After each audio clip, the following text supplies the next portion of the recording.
Well, first, I just want to say how honored I am to receive this recognition on behalf of the board staff and dedicated volunteers at the Center for African American Health. For any measure of success and outcomes that we've experienced over the years, we really owe it to the folks that are on the staff, on the board, and those who work with us to make things happen to achieve our mission and purpose in community. The Center for African American Health is dedicated to improving the health and well-being of the African American community. We offer a range of programs and services around prevention and wellness, chronic disease management, diabetes self-management programs, for example, fall prevention programs for older adults, home blood pressure monitoring initiatives. We are one of the Connect for Health Colorado assistance sites in community. We are partnered with Kaiser around Way and Wind as a few examples of what we do. Over the years, we've had a good number of evaluations that are aimed at measuring the level of success of our programs and services, and generally we've received good news in that regard. But what I personally value most is the way that people experience us, the testimonials that we receive from folks about how we interact with them, how respectful we are, how culturally proficient we are in our work with them. And to the extent that we get lots of testimonials in that regard, it is indeed what inspires me in the work that we do. I feel pretty strongly about the notion that we are who we are. I feel like I am who I am because someone prayed for me. And my greatest inspiration is to the extent that people tell us that we have the right priorities, that we're doing positive and consequential things, making a difference. It's what keeps us going. It's what keeps the board and staff kind of inspired about our work. And once again, we're quite pleased and grateful and humble to receive this recognition.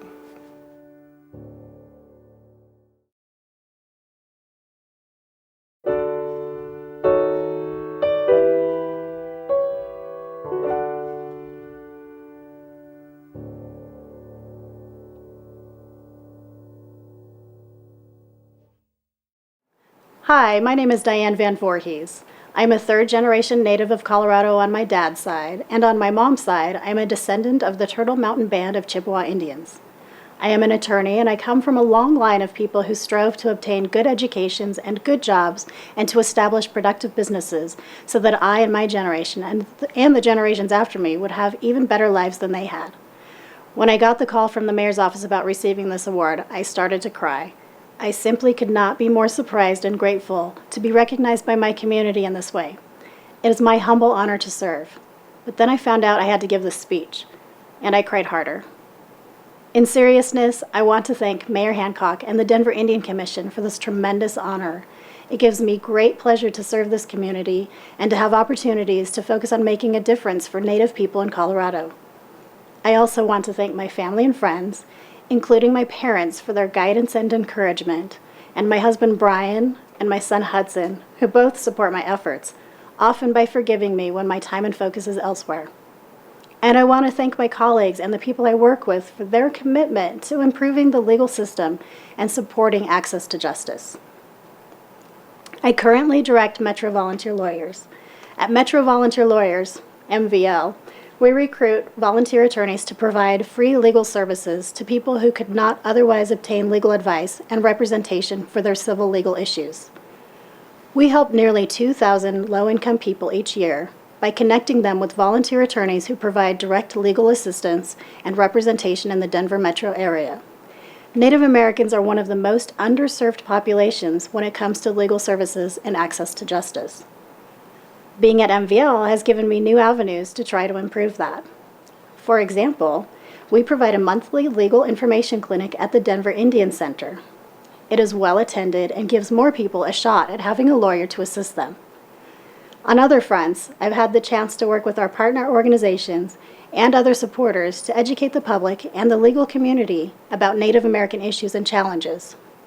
Cultivating relationships and awareness has been vital to the work of closing the gap in access to justice issues for Native Americans.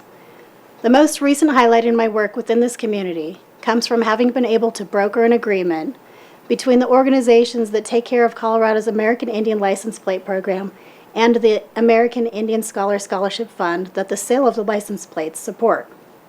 If you would like one of these beautiful license plates or want to find out more about the scholarships, talk to me after tonight's program. Once again, thank you for this award of recognition. I promise to always work to deserve it.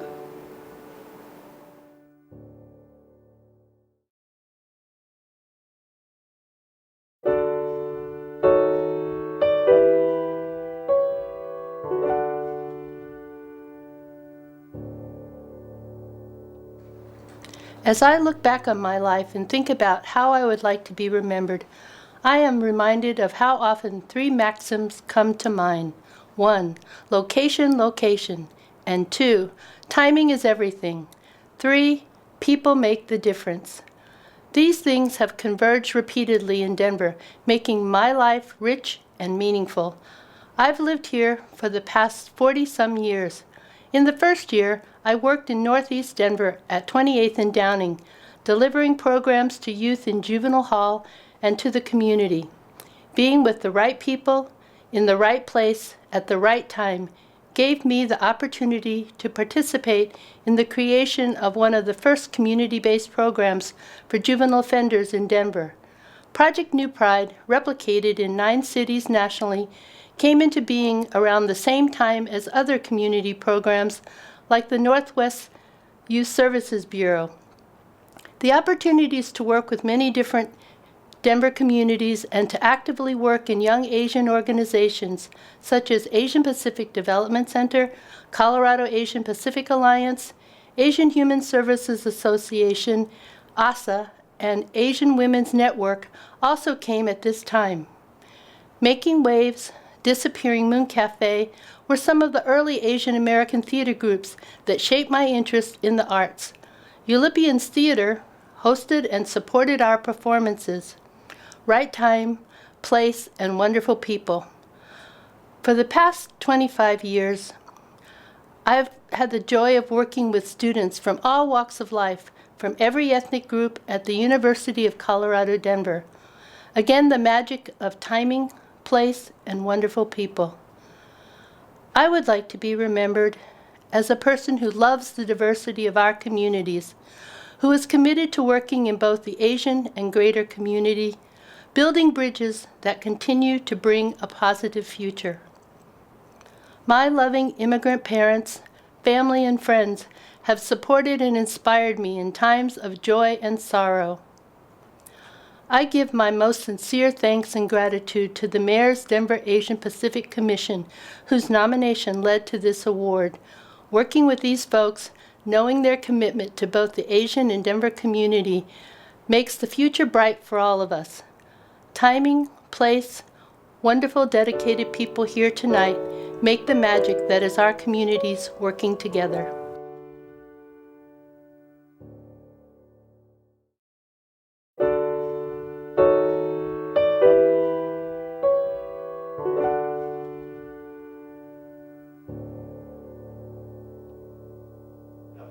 Good evening. My name is Patricia Cook.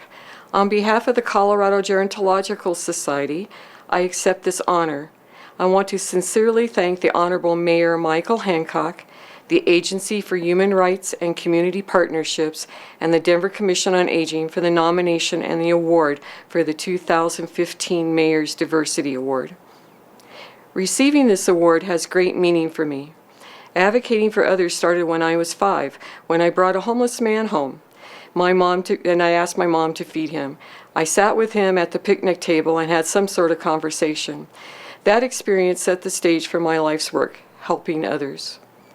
All Coloradans must embrace and actively practice a person-centered approach of respect and kindness, listening to the needs and desires of others. For the remainder of my work life, I will continue to work in senior issues to enhance the lives of our ever-growing senior population. CGS is proud to be part of the growing circle of senior professionals. Together, all agencies and people are stronger working together than apart. Thank you, Mayor Hancock, for honoring me as one of the incredible servants of our city.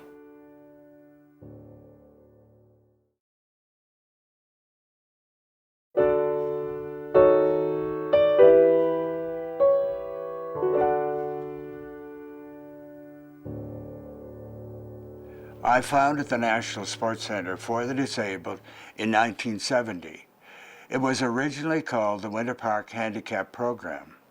The call came in from Children's Hospital of Denver, hoping the ski school would be able to accommodate a group of 23 amputee children for ski lessons. I volunteered to teach this young group, creating my own adaptive equipment and teaching concepts that changed the lives of these young people and, in turn, the world of disabled sports. My passion became finding solutions on how to ski with a disability. I designed the first bi-ski for paraplegics and wrote the adaptive manual for the ski industry. The NSCD has just celebrated its 45th anniversary. It is today one of the largest outdoor therapeutic recreational agencies in the world. It has gone from a winter skiing program to more than 20 adaptive year-round recreational sports. Every day I come to the NSCD, I am inspired. Every client and family have a story, and for me to help them find their confidence and renew their spirit through sports is inspirational. Because of what I started back over 45 years ago, there are now many sport-related opportunities for someone with a disability. Community involvement is the key to this success. The NSCD volunteers are the reason that NSCD can help so many clients reach their athletic achievements. So what inspired me? The look on this person's face, that smile, the tears of joy and laughter. Each participant and their family story is inspiring. Each year, the NSCD helps more than 3,000 children and adults with disabilities and their families to achieve something they never dreamed possible: the opportunity to be free in sports. My legacy: I would like to be remembered that I made a difference in the lives of thousands of people throughout the world, that I enhanced the lives of disabled people through the joy of sports. I believe that every person, regardless of their specific needs, should feel good about themselves and enjoy life. My legacy: I helped to change the public's perception of what people with disabilities are capable of doing. My vision of that importance of sports and recreation is helping to improve the lives of people with disabilities is the NSCD.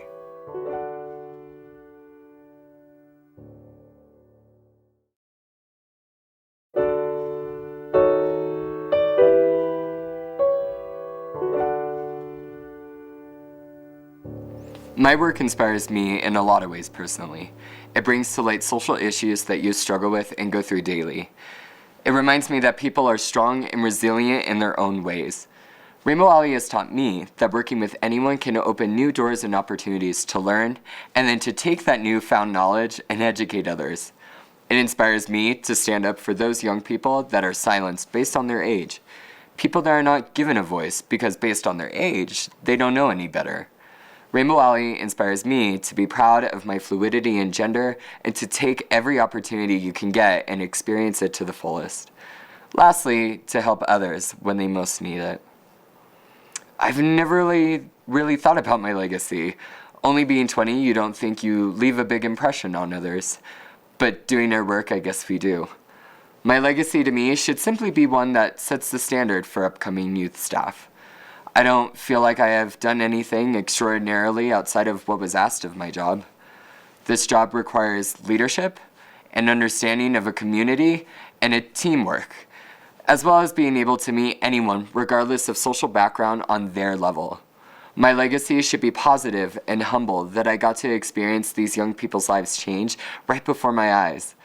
I hope people think I stand for originality, hearing the voices of the young, Rainbow Alley itself and its supporters, never selling yourself short, and lastly, a little bit of sass. The thing that inspires me most about Rainbow Alley is how much we do to help the youth without placing any judgments on them. It inspires me that a youth can come to Rainbow Alley from any background at any point in their life and feel like they have a place where they are safe and where they aren't being judged. I feel like that's a big problem in the world. We judge each other, and most of the time, not on the content of our character, but on the clothes we wear, or our race, our sexuality, our gender identity, how much money we make, or where we live. This world judges people, but at Rainbow Alley, we allow youth to express and be their true, authentic selves without judgment, and I feel that that's a very important thing that empowers youth and helps them find their voice. I would have to say my legacy would be hope. I want to pass down a sense of hope and empowerment in my peers. I want them to know that no matter how bad it gets, they can always find a way to do something about it. It doesn't matter if you are a teenager, you can make a change in this world. That's what I want my legacy to be. And Rainbow Alley does that. We bring the youth together and give them hope. No matter how youth identifies, they are important and have what it takes to make changes in the world.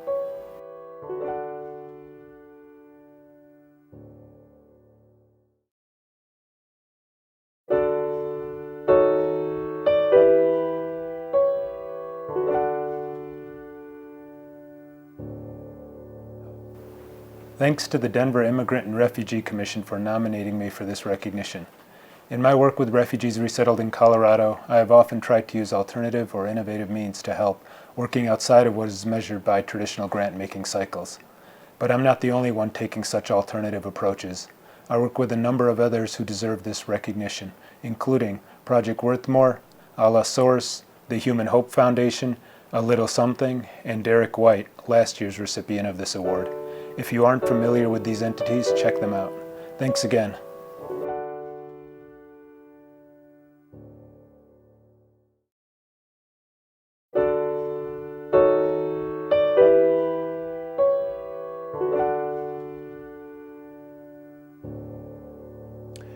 When I think about the work we do at Clinica Tepeyac, I think about where we started 21 years ago in a tiny, dilapidated house on the corner of 36 and Calamus Street. It was here that our community came together and made a statement that every person, regardless of their income, ethnicity, or immigration status, should be able to access something as basic as quality healthcare services, and more importantly, should be treated with the utmost in compassion and in a culturally responsive manner. Every person that walked in the door at that little clinic on Calamus Street knew that they would be treated as an honored guest rather than just a number that needed to be dealt with. It was here that I learned about the power of faith and the power that lies within a unified and resilient community. Fast forward 21 years, Clinica Tepeyac has grown tremendously as we continue to strive to respond to the critical need for health and wellness services that still persists in our communities. Each year we see thousands of patients, many of whom come to Clinica after being declined care elsewhere. Fast forward 21 years, Clinica Tepeyac has grown tremendously as we continue to strive to respond to the critical need for health and wellness services that still persists in our communities. Each year we see thousands of patients, many of whom come to Clinica after being declined care elsewhere. Though our facilities and our wide range of programs continue to grow, our basic philosophy that begins and ends with the compassionate care that we provide to each person that walks in our doors has not changed. Each day when I walk through our waiting room, I am humbled and inspired that people continue to put their faith and trust in this small clinic with a big heart for the community.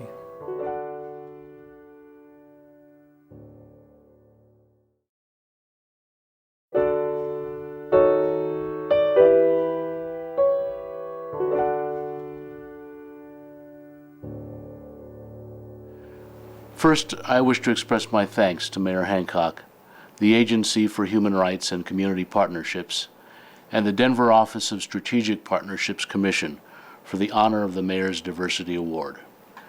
We, the recipients of this award, were asked to express what about our work inspired us. I am inspired by my colleagues and partners, particularly through our work at the Denver Foundation that celebrates diversity and strives toward equity. I'm especially grateful as we stand with the most vulnerable and work together for lives that are whole and fulfilling. We, as award recipients, were also asked what we would like our legacy to be, or what people should say we stood for. I've spoken of standing with the most vulnerable. I hope we will somehow be standing together, along with my dear family and friends to whom I'm indebted. To turn a phrase from Lao Tzu, our legacies may be quiet, People may remember stories faintly heard, yet ever unfolding. They may retell the stories in gesture and silence. And in the work accomplished and aims never quite attained, the people will say, "We are doing this ourselves." I wish to thank my valued colleagues who received this award for their good and important work. It is an honor to serve with all of you.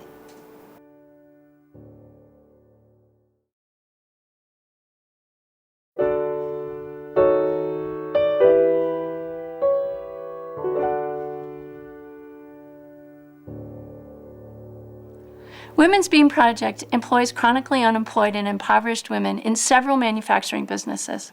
We are a transitional employer, so over a period of about 9 months, we teach women the job readiness and life skills needed to get and keep mainstream employment with a wide variety of employers in our community. 12 years ago, when I arrived at Women's Beam Project, there were many things I didn't know. I didn't know that so many women in our community struggle to overcome their pasts. I didn't know how many women had been caught in the cycle of poverty, unable to break out and create new lives for themselves and their families. And I didn't know that a simple solution like teaching women to work by actually working could be so effective. During my tenure at the Beam Project, I have witnessed the power of employment and how it lifts up marginalized people. I have seen for myself the impact created in a woman's life when she experiences economic opportunity and stability and begins to believe she is worthy of a better life. It's simple. Employment changes lives. What is not so simple, and why I love it, is managing the tension inherent in an employment social enterprise. At Women's Beam Project, every product is assembled by hand. The raw materials are placed in the packaging with a tag that says "Lovingly Handmade By," with a handwritten name of a woman in the program whose life is being directly affected by the sale of the product. The opportunity for a woman to see her name on a package, one that will end up on a grocery store shelf and in someone's home, creates a sense of pride many of the women have rarely felt. It's so rewarding to see them take ownership of the products that help pay their wage and are a symbol of their future. When I first meet women who come to the Beam Project, I see anger and hurt. I see closed-up women who are afraid to imagine anything better for their lives. And yet, they arrive at the Beam Project hoping for a chance, that maybe this will be the program that changes everything. I've seen for myself the value and impact of a woman believing she is worthy of a better life. Women's Beam Project isn't just about helping women get jobs. It is about all the other things that come from gainful employment. Increased pride and confidence, the ability to set and work toward goals, the opportunity to provide financial and emotional support to one's family. As I imagine a point in the future when I am looking back on my career, I aspire to be known as a woman who brought voice to the disenfranchised, affected change at both a grassroots and policy level, and created innovative ways to solve social problems. I am honored to receive this award on behalf of Women's Beam Project. Thank you to the Denver Women's Commission for nominating me for this award, and thank you to the City of Denver for its longstanding support of Women's Beam Project.